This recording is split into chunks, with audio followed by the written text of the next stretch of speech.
What is up, guys? Welcome back to the channel, and I'm sure by the thumbnail you know what we are doing today, and that is working on the Trans Am again. So in the last video you saw me get several things out of the engine bay, so some of the front drive accessories, the power steering pump, but today we're going to be working, and I say today, it's actually night right now, but tonight and then into tomorrow, which will all be one video for you, so it won't really matter, but we are going to be trying to get the harness out of the car, the wiring harness that goes to the engine.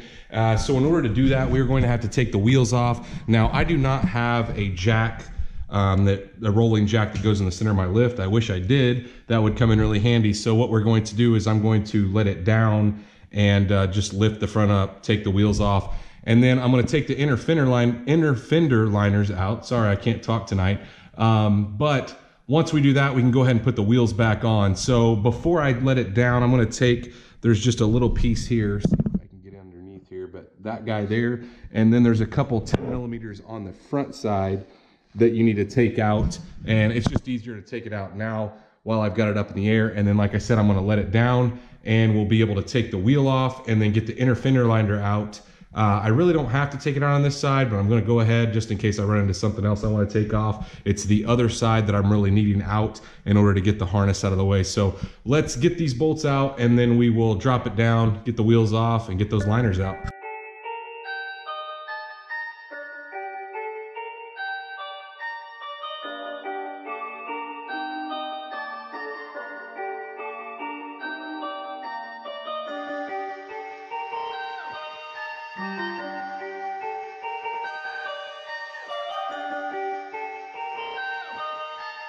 Perfect.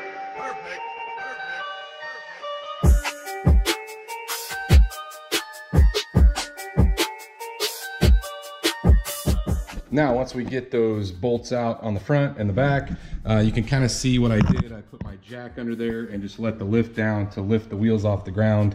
And well, I'm ready to take the wheel off. So that's our next step.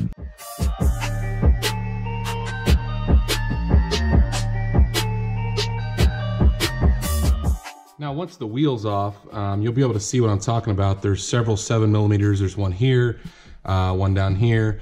There's one on the other side. And then there's a couple of those screw type push in. And we need to take all those out in order to get the inner fender out of the way.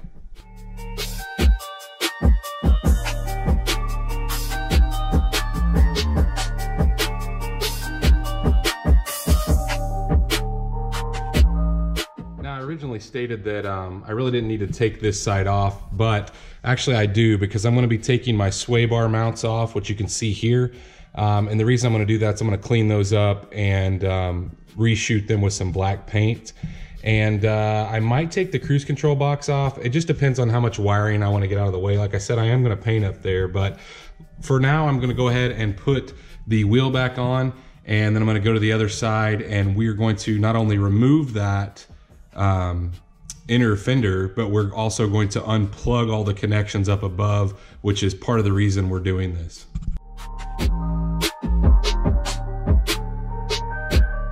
So once this is out of the way, you'll be able to see what I moved down here when I did the wire mod. So basically when I moved all the wires to the bottom side, these are all the plugins that are normally on the top side of the fender. You can see where they were plugged in before, but now we need to unplug all these. And we'll be able to not only get the wiring harness out on the front side, but we'll also be able to pull it out on the back side. And then the last piece of this harness is on the inside of the car, which I'll show you after I get this unplugged. Now on the top side, there are two things that go down that don't unplug under this, and that is the ABS line that goes down, which we already unplugged. It hooks to the K-member, and then one of your vacuum lines that are right here behind your AC, those unplug and they thread through the bottom side here. You can see that I've got the ABS, which has got foil on it to keep it from getting hot, and then this guy here is just a vacuum line that we need to pull out as well. Okay guys, so we are now inside the car, and I want to talk to you about our next step, which is taking this kick panel out here. Now, there are 4 screws that go down the line here, and you may need to get creative. I have a screwdriver that is L-shaped in order to get to some of the ones, if you can't get the seat out of the way, I'm not trying to take the seat out, and this seat is a manual seat, so you can slide it back and forth, but sometimes if you can't, this comes in really handy. So we're going to take those 4 screws out. Once we get those out, we're going to take the kick panel out of the way, and that should give us access to unplug those last couple plugs.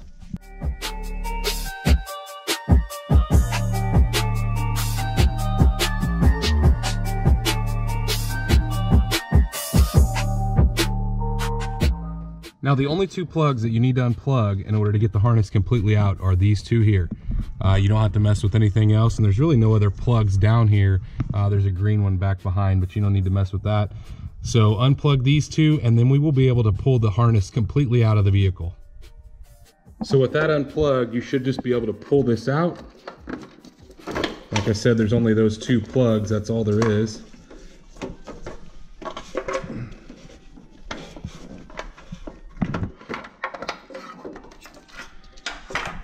And there's one other piece down there. It looks like a clip that we need to unclip.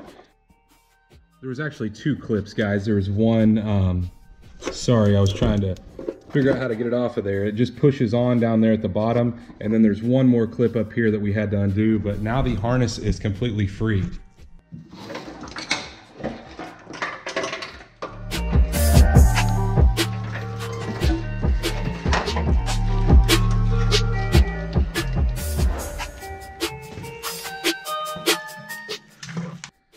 Now, as you can see with the harness out, things are looking quite a bit different, especially over here. So I'm gonna have a lot more room to work as far as cleaning up that fender, getting this rust taken care of. And like I said, it's just surface rust, so it's not a big deal.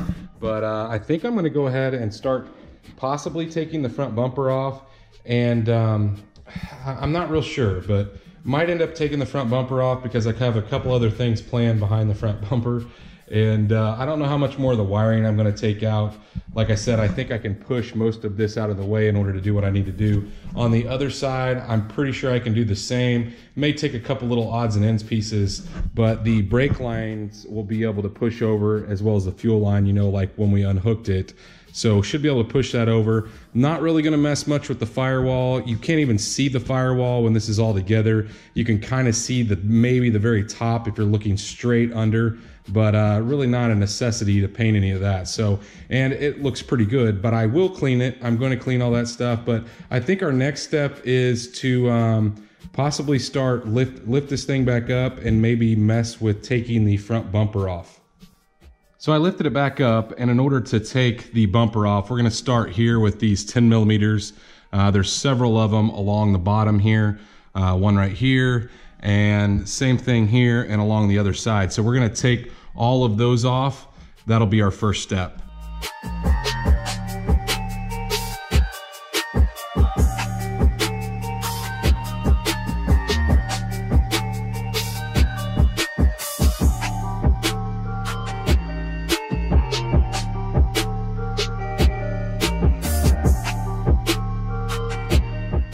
Once we get those on the along the ledge out, there's 2 more 10 millimeters on each side here, so another 4 total. So we're going to go ahead and take those out next.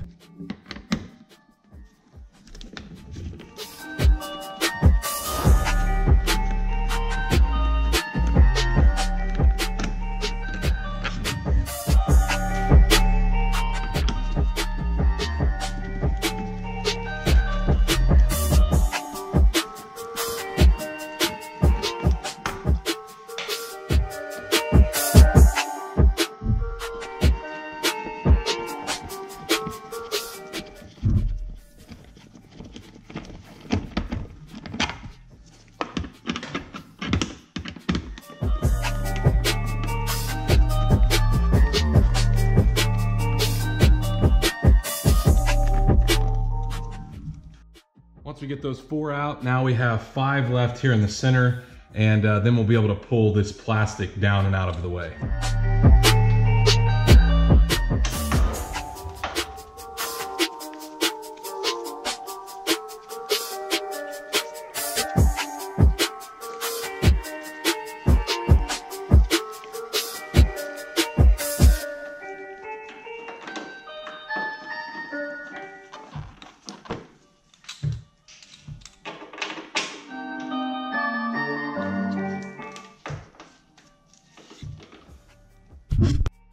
Also, I forgot to tell you guys, these are 8mm. I don't know why GM decided to go 10 everywhere else, but 8 on this, but these are just 8mm.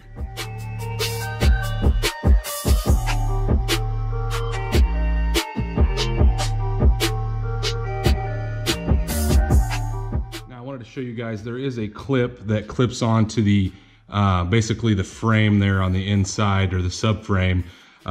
So if it has trouble coming out, sometimes you got to pry this apart. Mine just fell out. Most of the time they come out, but if you're having issues, that's what you're looking for.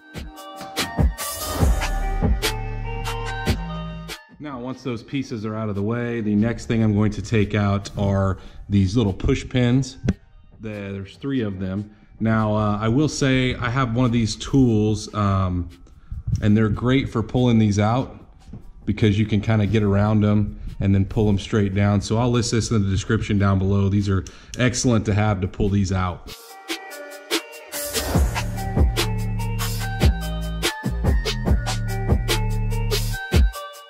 Next thing we need to do is we need to unplug all of your lights. So some of these just turn and unplug. It's pretty much what the easiest way to do it. You can unplug them if you'd like, but I'm gonna go ahead and get those out of the way on both sides.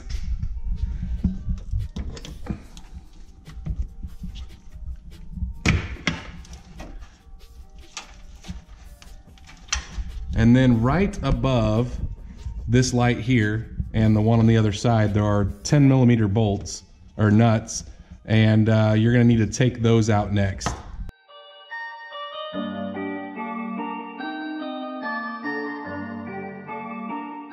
Now, once you get those 2 off, those 2 nuts off on both sides, there is one more, and it's really tricky to see. You can see the end of it here. It comes in from the back side here, and it is a 10mm. So you're gonna reach up here. That's why you have to have the inner fender out. And I don't think you're gonna be able to see it. You might be able to see the head of it there, but we're gonna take that out on both sides next. And then we will probably drop it down. I think we've got a majority of it loose down here below. We will let it down and finish up taking the bumper off.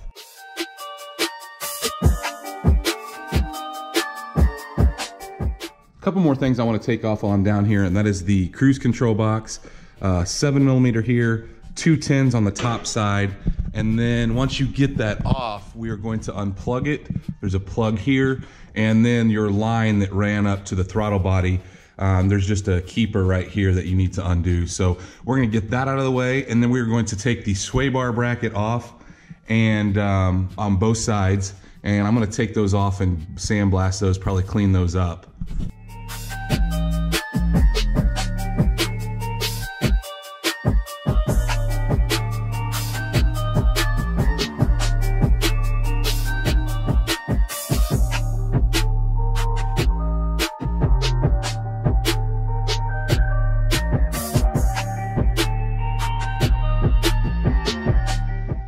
So there are 4 13mm bolts, 2 going up and 2 going in. We're gonna take those off, get this out of the way, and then we're gonna do the other side real quick.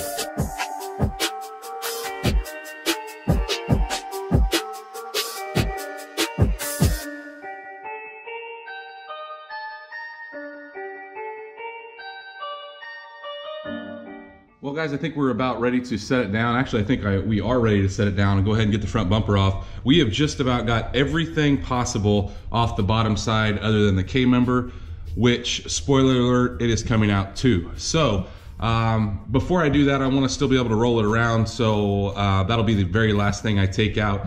The other thing is I might end up taking the fuel lines off. You know, in the last video, I took these out so I could move this, but after noticing I can unhook them in the back and actually have these completely out of the way. Same way with this brake line, so may end up doing that, but for now let's set it down and let's try to finish up getting the front bumper off. Now that we're up top, we need to take these push pins out here, here, and here, just 3 of them.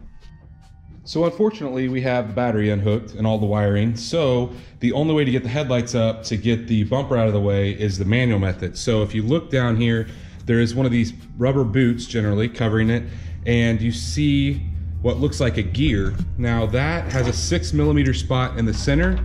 So we were just going to manually push up the headlights for now.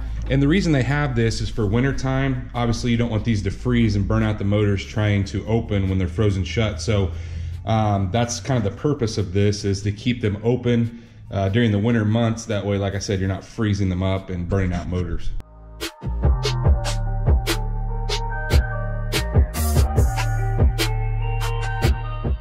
Now, once you get the headlights up, you're gonna have access to a little 7mm. There's one on each side here that go into the fender, and that should be the last of it. We should be able to pull the bumper off after that.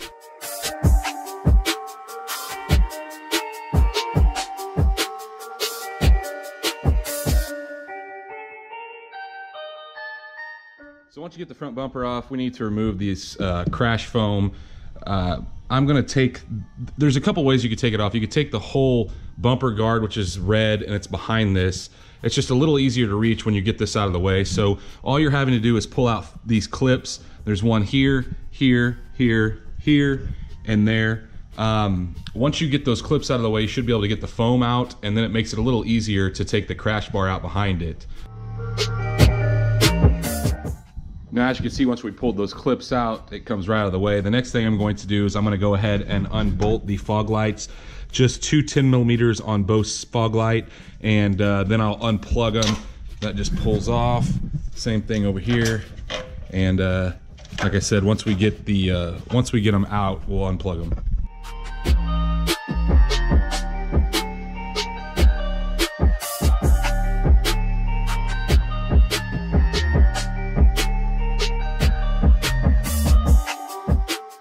Once the fog lights are out of the way, we're going to remove the 13mm. There's three of them. There's one here, and then one on the top side. So I think these bottom ones are the easiest to remove with like a ratcheting wrench, and then the top one, you really can't get that in there. So I'm just using a 13mm on my ratchet, and we'll get this crash bar out of the way.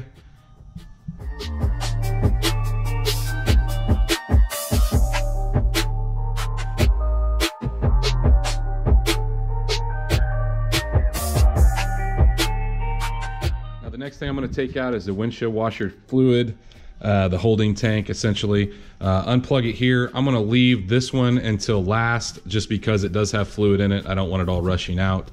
But these are just those same type push-in clips. There's two there, and then there's two up top. So let's get it out of the way.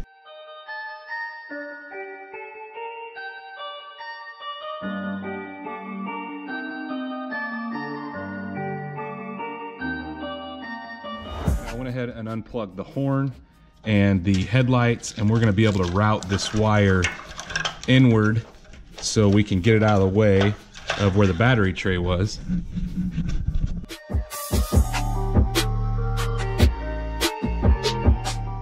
Now there is a clip here that I got this out of, and then there were clips here, here, and here that I removed to get that out of the way. So we have almost all of the harness over here to the side. I think I'm gonna go ahead and unplug everything on this side, the headlight, and this clip here, so we can get all this harness kind of back and out of the way.